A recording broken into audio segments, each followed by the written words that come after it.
Malaysia থেকে চট্টগ্রাম বন্দরে আসা কয়েকটি জাহাজ থেকে খালাস হচ্ছে প্রায় ১ লাখ টন জ্বালানি। সাগরে কয়েকদিন ভাসার পর একটি জাহাজ থেকে তেল খালাস শুরু হয়েছে। সকালে ক্যাপ বন্নি নামের জাহাজটিতে করে আসা ৩৩,৩৯৮ টন ডিজেল খালাস হয় মেঘনা ডিপোতে। দুপুরে মালয়েশিয়া থেকে আসা আরেকটি জাহাজ সেন্ট্রাল স্টার নামে মেঘনা ডিপোতে খালাস শুরু হয় ২৭,০০০ টন অকটেন।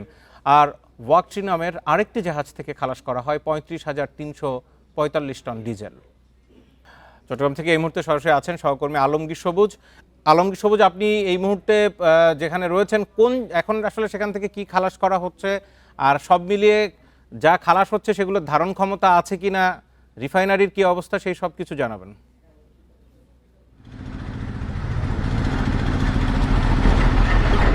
আমি এই মুহূর্তে আছি চট্টগ্রাম বন্দরের ডলফিন জেটি বলে, এটা হচ্ছে পদ্মা অয়েলের একটা জেটি। তবে এখানে যে জাহাজগুলি আজকে তিনটা, আমরা সংবাদে যেমনটা শুনছিলাম, তিনটা জাহাজ থেকে যে তেল খালাস হচ্ছে, এই তিনটা জাহাজ মূলত মেঘনা পেট্রোলিয়ামে এই তেলগুলি খালাস করা হচ্ছে। এটা হচ্ছে পদ্মা অয়েলের তাদের পাইপলাইন দিয়ে মেঘনার ডিপুতে যাবে।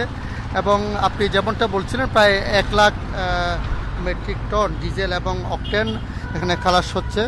এবং সেখানে যেই সেন্ট্রাল স্টারের, যেটা আমরা বলছি যে কয়েকদিন থেকে এটা ভেসেছে সাগরে, সেটা হয়েছে আসলে ন্যাপ সাইলো নামে একটা বড় জাহাজে করে মালয়েশিয়া থেকে ২৭,০০০ মেট্রিক টনের বেশি অকটেন নিয়ে এই জাহাজটি আসে। যেহেতু চট্টগ্রাম বন্দরে বড় জাহাজের এখানে প্রবেশের সুযোগ নাই, বার্থিং সুবিধা নাই, সে কারণে মহেশখালীর কাছ থেকে, যেখানে এই ন্যাপ সাইলো নামের যে বড় জাহাজটি নোঙ্গর করেছে, সেখান থেকে সেন্ট্রাল স্টার নামের এই যে জাহাজটা এখন আপনারা দেখছেন, সেই জাহাজে এখানে শিফট করা হয়েছে তেলগুলি, এখানে লাইটারেস করে এইটার মাধ্যমে এখান খালাস প্রক্রিয়ায় শুরু হয়েছে। এই কারণে আসলে তারা বলছেন যে তাদের মূলত তাদের ধারণ ক্ষমতা নয়, তারা মূলত বার্থিং সুবিধা না থাকায় তারা এখানে আসতে পারেনি। এবং গতকাল যেহেতু সেই সেন্ট্রাল স্টার যে জাহাজটাতে এখন খালাস হচ্ছে, সেটা থেকে ৮ এপ্রিল চট্টগ্রামে আরও ২৭,০০০ মেট্রিক টন অকটেন এখানে এসেছিল এই জাহাজে করে। এটা খালাস করার পরে গতকাল সেটা মহেশখালীতে গিয়ে ন্যাপ সাইলো থেকে এটা শিফট করা হয় যে অকটেনগুলো, তারপর আজকে এখানে খালাস প্রক্রিয়া চলছে। অন্যদিকে সকালে আরও একটা জাহাজ থেকে ডিজেল খালাস করা হয়েছে এবং আরেকটা জাহাজ এখনই খালাস প্রক্রিয়া চলছে।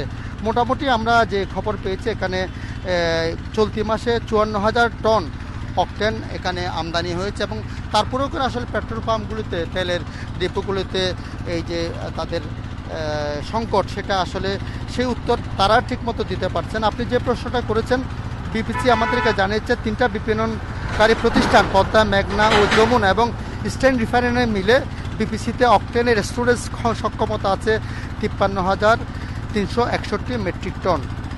এর ভিতর আসলে নানা সময়ে আরও যুক্ত হয়েছে এবং সেখান থেকে সরবরাহ হয়েছে। মোটামুটি বিপিসি আমাদের যেটা বলছেন, তাদের সক্ষমতা আছে। তবে আমরা যারা এই সেক্টরের যারা বিশেষজ্ঞ, তারা বলছেন সরকারের উচিত আরও সক্ষমতা বাড়াতে, ধারণ ক্ষমতা বাড়াতে, বিশেষ করে মহেশখালী কিংবা কুতুবদিয়ায় যে তাদের সেখানেও তাদের সক্ষমতা, তার ধারণ ক্ষমতার সক্ষমতা তৈরি করা যেতে পারে বলে তারা মত দিয়েছেন। এবং মোটামুটি যেটা এখন অকটেন এবং ডিজেলের প্রায় ১ লাখ টন আজকে খালাস হচ্ছে। এবং যারা পেট্রোল পাম্প মালিক আছে, তারা বলছেন তাদের সংকট হয়তো বা কয়েকদিনের ভিতরে কমে যাবে বলে তারা আশা প্রকাশ করেছেন। আলমগীর সবুজ, আপনাকে অনেক ধন্যবাদ। সরাসরি জাহাজ থেকে তেল খালাসের দৃশ্য আমাদের দেখাচ্ছিলেন চট্টগ্রাম থেকে।